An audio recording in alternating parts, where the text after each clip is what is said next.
가장으로 실패했지만 인간으로는 끝내 포기하지 않은 남자의 이야기입니다. 통장 잔고 7,430원. 숫자를 몇 번을 다시 봐도 바뀌지 않더군요. 그날 밤 저는 ATM 기계 앞에서 한참을 서 있었습니다. 집으로 돌아오는 길 아이가 좋아하는 과자가 편의점 진열대에 있었습니다. 1,200원. 예전엔 고민도 없이 사줬던 그 과자. 그날은 그냥 지나쳐야 했습니다. 현관문 앞에서 한참을 서 있었습니다. 문고리를 잡을 용기가 나지 않았거든요. 그날 밤 저는 어둠 속에 앉아 있었습니다. 울면 안 될 것 같았습니다. 가장이 울면 그 집은 정말 끝난 것 같았거든요. 48살 봄. 회의실 문을 열자 인사팀 과장이 눈을 마주치지 않더군요. 그때 알았습니다. 아, 끝났구나. 이번 구조조정 대상에 포함되셨습니다. 22년. 새벽 출근, 주말 없는 회의, 아이 얼굴도 제대로 못 보며 달려온 22년이 한순간에 정리 대상이 되었습니다. 책상 위 가족 사진이 눈에 들어왔습니다. 환하게 웃고 있는 아내와 아이. 그 사진을 어떻게 들고 나가야 할지. 집에 돌아왔을 때 아내가 제가 좋아하는 음식을 준비하고 있었습니다. 일찍 왔네. 무슨 좋은 일 있어? 저는 아무 말도 못하고 방으로 들어가 문을 닫았습니다.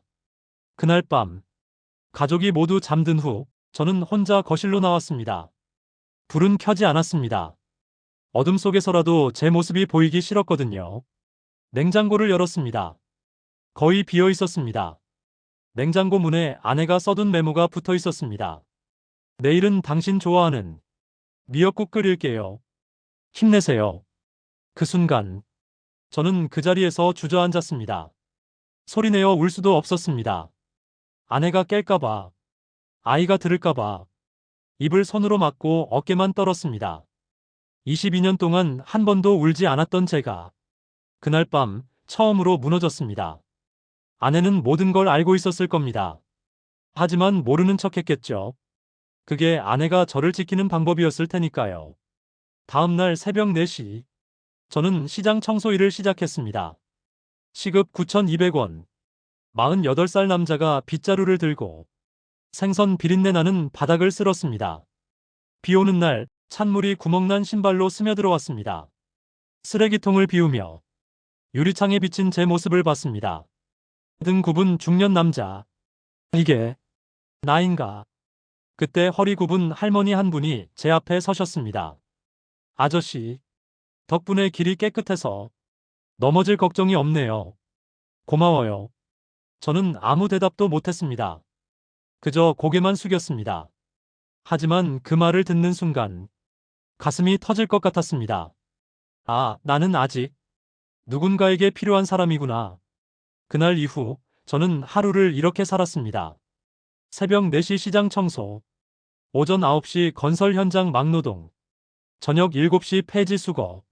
몸은 점점 망가졌지만 이상하게도 마음은 조금씩 버텨지고 있었습니다. 어느 날 폐지 더미 속에서 낡은 공책 하나를 주었습니다. 누군가의 계획과 꿈이 빼곡히 적혀 있었습니다. 2026년 목표. 내년엔 꼭. 언젠가는. 하다가 만 문장들. 그 글씨체가 예전 제 글씨와 너무 닮아 있었습니다. 포기한 사람의 필체는 다 똑같나 봅니다. 그날 밤 저는 다시 펜을 들었습니다. 50살에 공부를 시작했습니다. 눈은 침침해서 돋보기를 껴야 했고 이해하는데 2배 시간이 걸렸습니다. 막노동을 끝내고 폐지를 정리한 후 밤 11시부터 새벽 2시까지 책을 펼쳤습니다. 주변에서는 말했습니다. 이제 그만 내려놔. 쓸데없는 짓 하지 마. 하지만 저는 알고 있었습니다. 지금 여기서 멈추면 나는 평생 나를 용서하지 못할 거라는 걸. 실패해도 좋았습니다. 하지만 시도조차 하지 않고 포기하는 건 그건 용서할 수 없었습니다. 어느 날 밤 폐지를 정리하던 중 전화벨이 울렸습니다. 6개월 전에 제안하셨던 건 아직 가능하실까요? 저는 아무 말도 못하고 한참을 서 있었습니다. 네, 가능합니다. 그동안 청소 막노동 폐지 수거 경험을 바탕으로 사업 제안한 것이 연락이 온 겁니다. 전화를 끊고 저는 그 자리에 무릎이 풀려 주저앉았습니다. 폐지 더미 위에 얼굴을 묻고 소리내어 울었습니다. 처음으로, 진짜 처음으로 이런 생각이 들었습니다. 살아있어서 다행이다. 지금 저는 대단한 사람이 아닙니다. 하지만 아이 앞에서 당당히 웃을 수 있고 아내에게 고맙다는 말을 눈 피하지 않고 할 수 있습니다. 얼마 전 아이가 물었습니다. 아빠, 우리 집은 부자야? 저는 이렇게 대답했습니다. 부자는 아니지만 아빠는 포기하지 않는 사람이란다. 아이가 제 손을 꼭 잡더군요. 그 순간 저는 알았습니다. 진짜 성공이란 돈이 아니라 무너진 날에도 가족 곁을 떠나지 않은 것이라는 걸. 지금 이 영상을 혼자 조용히 보고 계신 분께 말하고 싶습니다. 버티는 게 너무 힘들죠. 나만 뒤처진 것 같고 나만 실패한 것 같죠. 하지만 아직 여기까지 살아온 당신은 이미 대단한 사람입니다. 오늘은 아무것도 하지 않아도 됩니다. 대신 내일을 포기하지는 마세요. 인생은 마지막 순간까지 사람을 시험하지만 동시에 마지막 순간에 기회를 남겨둡니다.